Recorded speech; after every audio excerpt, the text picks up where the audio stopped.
Hello there, and welcome to another episode of this reaction series. My name is Cademan, and I am the mastermind responsible for the animations on this YouTube channel.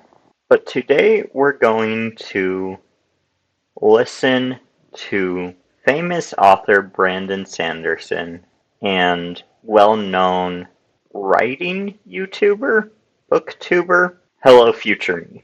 And they're talking about a topic I am very intrigued by, and that is at what point does taking inspiration feel too derivative? This is something I've thought quite a bit about, and I would like to think more about. So, let's just jump right into it. Kind of work is. I was reading Hilma Wolitz's "Today a Woman Went Mad in the Supermarket." It's a short story. I tend to just pick up books randomly that I've never seen and pick them. Short story collections are great for that. But she has this just really crisp writing style and a really lovely idea, a lovely way of looking at the mundane. But every single line just feels, she makes the mundane feel magical and feel just completely out there to what it normally is. It paints a beautiful picture.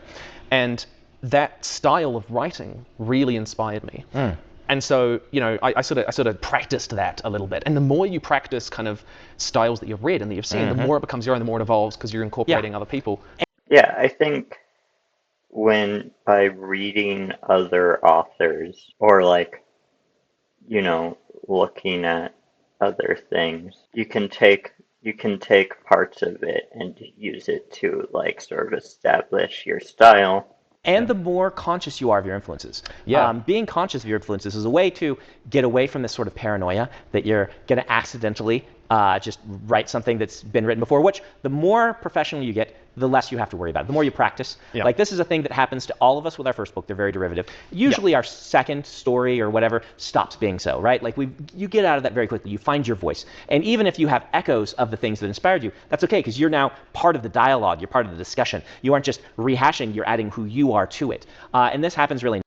So I think about this a lot, where I think, I've heard people say, oh, well, I don't do writing because then I'll just end up writing whatever I'm reading. And I think that is okay, because I feel like say you're reading Lord of the Rings and you're writing something, and it's like a little bit like Lord of the Rings. Well, that's okay, because I would still be interested in reading Lord of the Rings written by you, because I haven't read Lord of the Rings written by you. I've only read Lord of the Rings written by Tolkien. However, surely you can take that too far, where things feel a little too derivative, but maybe they'll have something to say about that coming up, so let's see. Naturally. But if it is something that worries you, you can consciously say, all right, what if I did something more like this? What if I did something more like this? What could I bring to this? And I actually think it's like a practice thing, just being like, I love this style, I love this kind of work, and then trying to create something which is consciously like it, is a really great practice, because suddenly as you're doing it, you kind of go, all right, I think I can apply this to something more original. I would be curious of your thoughts on, should you read books in your genre? Because I've sometimes heard people say, don't read books in your genre, you'll unconsciously take things from it. No, I think you absolutely should. I totally agree. I think if you're worried about it, your genre, all genres are so broad that you can find something very different from what you're writing, and then you don't have to worry about the unconscious influence as much. But at the same time, the unconscious influence. I guess that sort of points back to what I was saying earlier, where it's even if you're reading something, you can still write something that's somewhat similar, except it's you writing it. It's your style, it's your taste, it's your preferences. We are a bundle of unconscious influences. Absolutely. This is where every idea that you come from, if we had a magic wand, we could trace exactly how it evolved in your brain from something you saw once.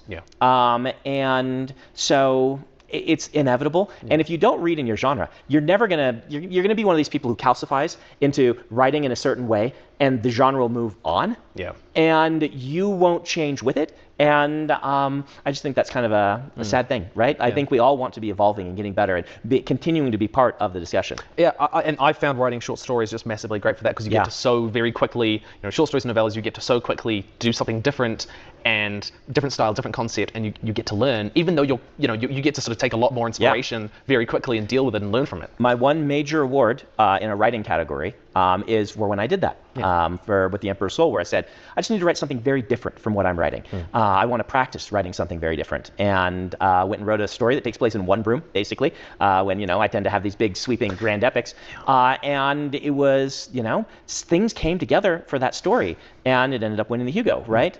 And that's because I did some short fiction that was very different from what I was writing otherwise. And then you get to apply those skills in other projects. You do.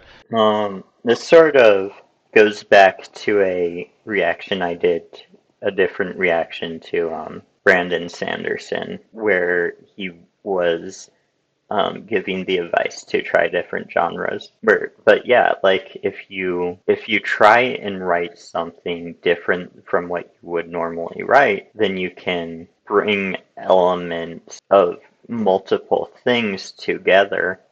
And I think that's all part of sort of harnessing your voice, is by just figuring out your preferences and other things and bringing them all together. I'd be very curious, and I'm sure you've been asked this before, but what would you consider the major inspirations for the Stormlight Archives? All right. Well, that's where I will close off this video. But if you want to watch the rest of this video to hear what Brandon Sanderson's inspiration for the Stormlight Archives was, this video will be linked in the description box. So by all means, go and check it out.